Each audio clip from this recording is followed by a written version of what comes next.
Everyone, and welcome to Kitchen Conversations. I'm Representative April Berg, and thank you so much for joining me this Tuesday in my kitchen.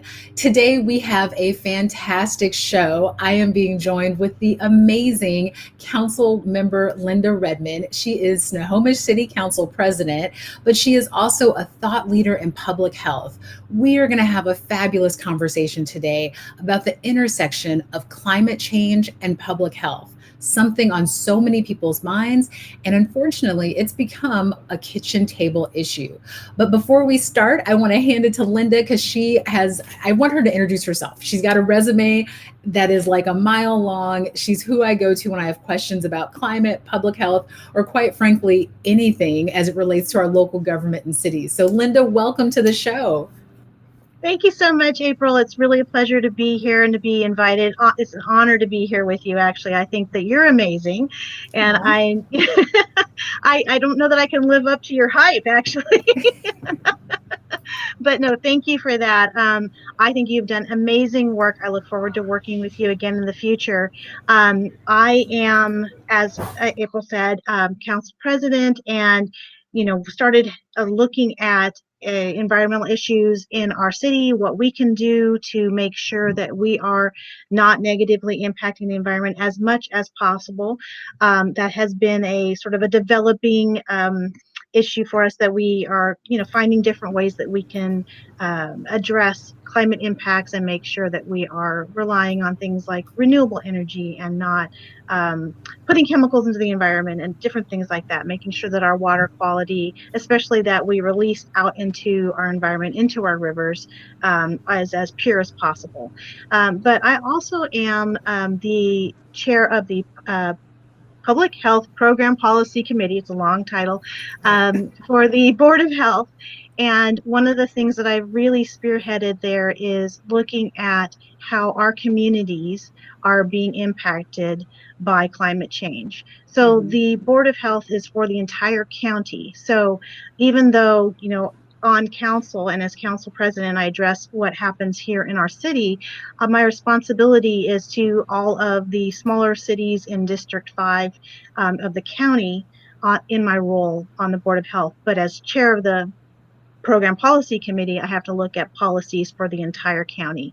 And we know that we have communities within the county that are much more impacted by the effects of climate change. We saw recently with the sort of historic heat wave that we had, that across the state, we had excess deaths related to climate change. That's just one impact that was very visible recently. And it really validated my push at the Board of Health to see how public health is impacted by climate change. We know that a lot of communities, whether they're lower income or communities of color, just data-wise, they are more impacted by things like heat waves because living conditions, they may not have air conditioning, they may not have access to cooling centers, they may not have as many trees in their neighborhood to help cool their environment. So these are impacts that are maybe not seen by people that are making the decisions. And I think it's important, one of the things we've done at the Board of Health is convened a Community Equity Advisory Board, because we're aware, I'm very aware, that I have blind spots, that I don't know what I don't know.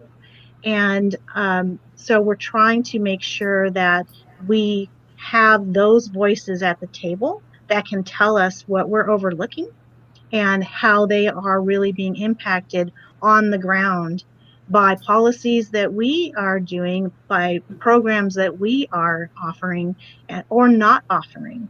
So I think it's really important that we have those voices able to inform us, and hopefully get more of them also into those positions where they are the decision makers. Yeah, well, and thank you for that, because and thank you for how you're coming into that space of public health, right? Realizing that we have blind spots, realizing that there's baked in bias, and that there's this need for conversations about equity. But I just want to start at the beginning, because we're sitting here in the Pacific Northwest, It's hot as all get out this summer. I mean, it's just record heat waves. We've got Yeah. wildfires. And you're in local government, and I'm in, statewide government, and we still have folks telling us that climate change isn't real, that it's not man-made. There's nothing we can do. Wash your hands of it, keep it moving, buy an air conditioner. So how, as a local leader, do you respond to that when folks say climate change just isn't a thing? I know exactly. That's probably the Audible first sigh. sigh. There are just so many different ways you can approach it. I think that is not, it's becoming less and less common, thankfully, for people to Mm-hmm, just out and mm-hmm, out say that there is not any issue related to climate change. I think mm-hmm. we're having very visible impacts. The wildfires, for one, right now, very visible impact of how weather patterns have changed, about how heat is creating greater amounts of fuel for fires, that weather changes involving dry air and winds and things like that. Those have Mm-hmm. all increased the likelihood and the spread of wildfires. And then that people also see now the smoke in the air from the wildfires. So that's a visible thing. Even if they're not anywhere near a wildfire, they can see the smoke in the air. They can That's feel true.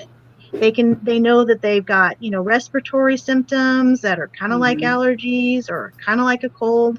And that's from the smoke, the particulates in the air. And people are having to be more cognizant of, if they're out there exercising, are they then being impacted by these particulates in the air? And people are making their own, at-home air filters with their fans and things like that because they are concerned. And I think that is becoming like you said, a kitchen table conversation that Yeah. people are talking to Yeah. each other, like, how are you combating, the smoke in the air? How are you feeling? Those different That's things that true. now becoming a day-to-day kind of conversation amongst people.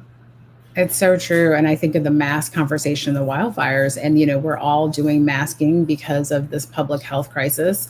And it's like, but wait, is your cloth mask going to protect you from the small matter particulates from a wildfire? Mhm. Now, the fact that Mhm. to even get into that detail, like in a grocery store line with someone, did not think I would be here in 2021, Right. but that's where we are. And so that points out, again, that intersection. So when we talk about public health, I know you're serving on the board, you're doing this for a lot of communities in terms of the policy making, but what does public health really mean? Like, how would you define to someone what public health means?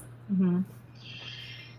It's defined in a lot of different ways, but I would say for sort of the layperson, right? Somebody who's maybe not, a policy wonk kind of person.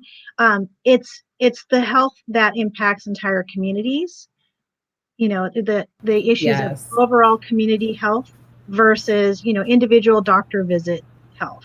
Now, the thing is that public health does impact how, what your healthcare looks like on the individual basis. And I think that's Yes. that's the main thing, is that we understand that there are sort of systemic impacts on Mm-hmm. communities, like air quality, like water quality, like the ability to be active in your community. Those are things that are out of the control of the individual person.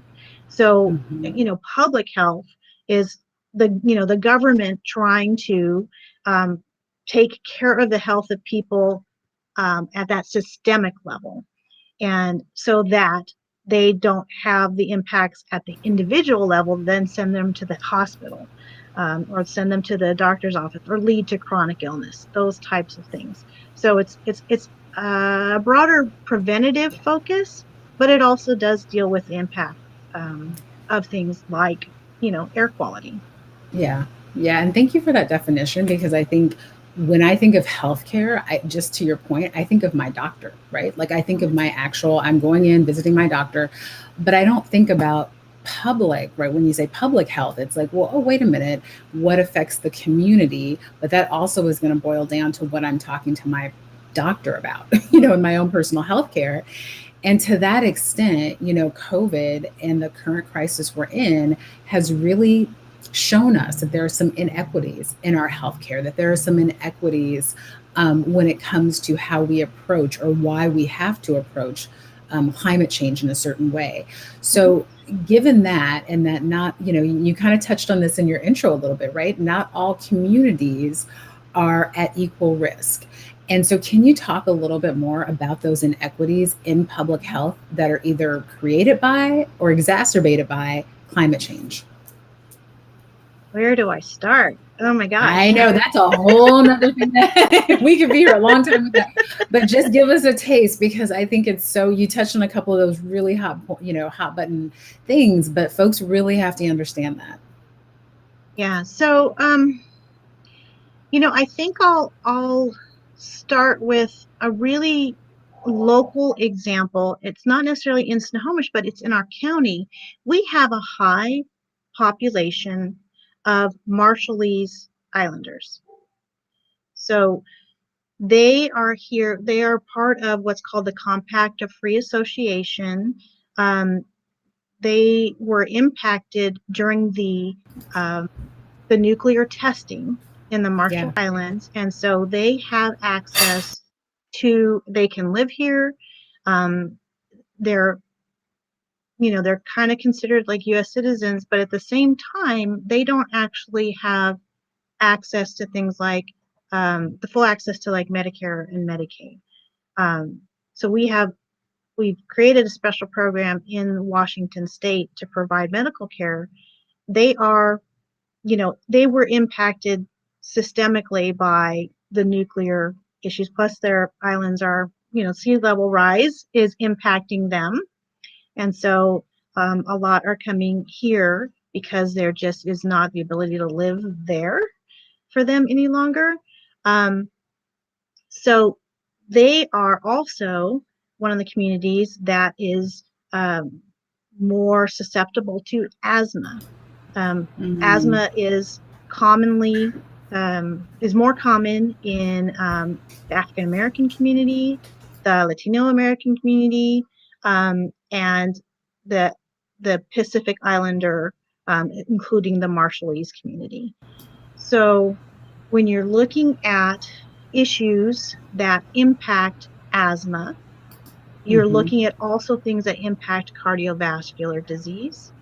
And the recent heat wave would have Yeah. impacted these communities that I just mentioned in two ways. One is that the heat concentrates um, the particulates and other gases in the atmosphere, in our air that we're breathing, that then Mm-hmm. exacerbates asthma. The heat also, and that decreases the oxygenation quality of the blood as well, and Mm-hmm. that impacts cardiovascular disease. Heat also stresses the blood system, the heart, and so these communities were doubly impacted.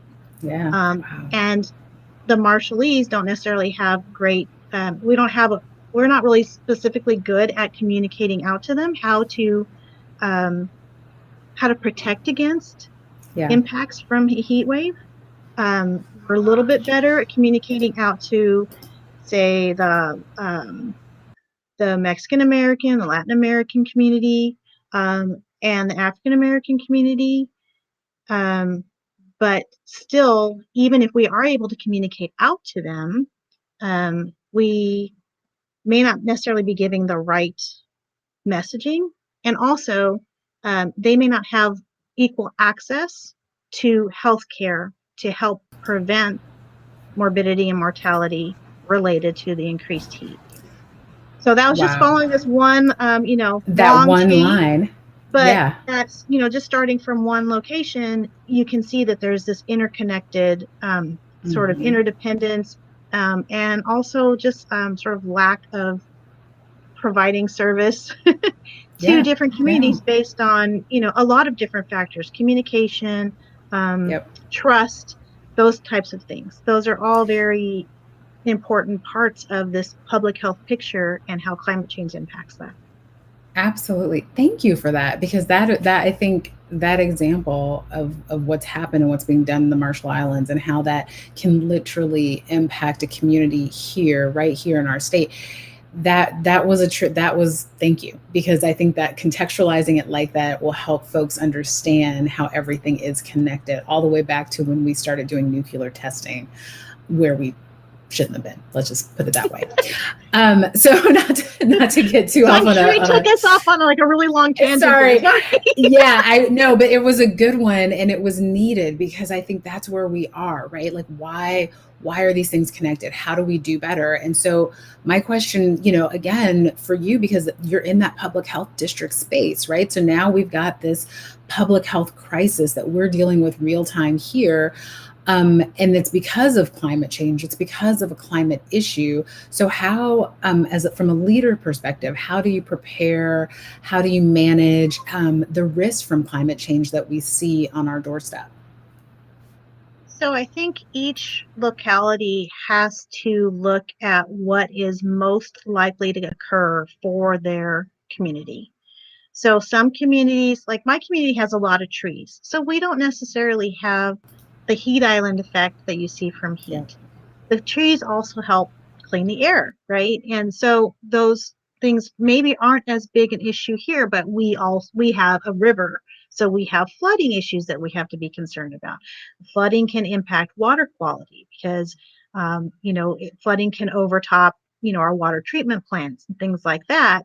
That gets into the river, that gets into people's wells. We have all of those different issues, and public health actually, like our public health department, our Snohomish Health District, is responsible for wells inspections and safety. So people's water is actually part of public health. So and people need water to live. So in my area, Yeah. sorry, so many different things. Yeah. In my No, area, it's true though. we are probably mostly concerned about flooding risks. And we know also that people that are economically disadvantaged, socially disadvantaged, can't recover from the impacts of things like a flood as easily as others. So that's all part of the picture that we have to look at. But other communities, like say some areas of Everett, they don't have trees. So they have a lot more concern about those heat island effects and whether that's going to impact people and send them to the hospital because of heat stroke or send them to the hospital because of cardiovascular events or send them to the hospital because they have a really bad asthma attack. That is different locations have to judge for themselves what is more likely, but they have to get that knowledge themselves about what are the climate change impacts that they are expected to contend with. Other areas may have more mosquitoes and they may be having to deal with mosquitoes or ticks or other sort of vector-borne diseases that are going to be increasing because of the warmth allowing greater breeding of those bugs that exactly spread the vector-borne disease. So it's different for each area, but I think every government needs to determine for themselves what they are most likely to deal with and start acting on it now, because we are at that point. We are at that point. There is no more waiting. We have to do it now because we're already starting to see, and this summer was a very clear example that the impacts are here. Yeah, no, and thank you. I think it's that sense of urgency. That's what I took away from everything you've been saying, is just that sense of urgency. It's here, it's real. Our communities are impacted different, diverse ways. Not every community is impacted the same way. I mean, Linda, you said a lot. Like I'm going over in my brain. Too much, sorry. But it's good because again, we're talking about climate and we're talking about health, and without both of those, right, it impacts everything. And if you don't have your health, what do you have, right? And we've seen that with COVID, that it all shuts down. Who thought we could have shut down schools with, I think, less than a week's notice 2 marches ago, because of a public health crisis. So if we don't take it seriously, it'll take us seriously, I guess is the best way to put it. So that said, I just want to end on my question I asked all my guests. what's your moonshot? And for me, being kind of a an adjacent constituent of yours, and knowing your leadership in the health district, it's important. I'm like waiting with bated breath, because I want to know your moonshot about climate as it relates to public health. And again, for folks out there watching, a moonshot is something that we thought was impossible, but now we know is completely necessary. So what is that for you, Linda? Well, I want to tell you, April, I want to say thank you so much. In your role in the legislature, you made sure that the public health got greater funding than we ever had before. And that's so important because, as I blathered on about all the different ways things are interrelated, you saw how many different aspects of people's lives public health Yes. touches. And so public health has been neglected in funding for so long. I'm just amazed that our local health districts were able to actually get up and running the way they did in response Mm-hmm. to COVID. So thank you Mm-hmm. for ensuring that we can do that. My moonshot, and it's something that I tried to start working on at the health district, is that we have in place a sense of how our different communities in the county are individually, and looking at the different Mm-hmm. categories of our community, how they are individually going to be impacted by the changes that we're seeing, whether it's heat, air quality, flooding. Yeah. um, what else is there? Oh, food. We didn't even talk about Food. food. That's a I whole know we other. could go on for We food could go security. on Yeah. because I can do that.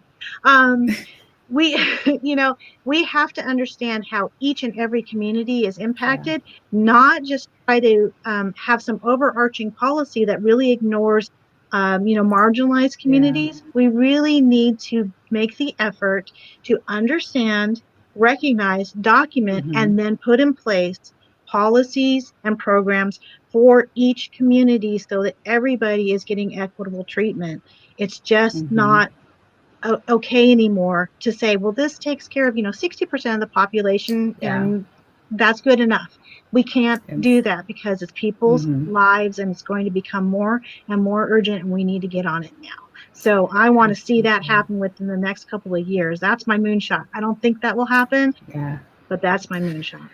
I tell you what, Linda, with leaders like you, it can happen. So I thank you as I drop my little earbud. But no, with leaders like you, those moonshots can happen. And that's the secret sauce here. For folks watching and who've been, faithful watchers of Kitchen Conversations, my secret sauce is getting leaders like Linda to talk about their moonshots, because these are the folks that can make it happen.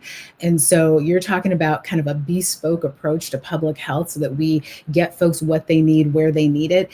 And Mhm. what's that going to take? Well, dollars, obviously, but leadership. So, Linda, I cannot thank you enough for your leadership, because again, as being an adjacent constituent of yours, and understanding and being affected by the policies you're championing and making, I could not be more grateful for the work that you do. So thank you for being here today. Thank you, everyone at home, for tuning in to Kitchen Conversations. It's been great to talk with City Council President Linda Redmond from the city of Snohomish. Next week is Labor Day weekend, so we are going to be taking a week off conversations. I hope you're going to be having some great family meals, family time before school gets started, or if you're just starting school now, having that nice little 3-day weekend break. But we will be back the following week with another amazing conversation with a thought leader in a space that you care about. Have a great day, everyone, and thanks for watching Kitchen Conversations.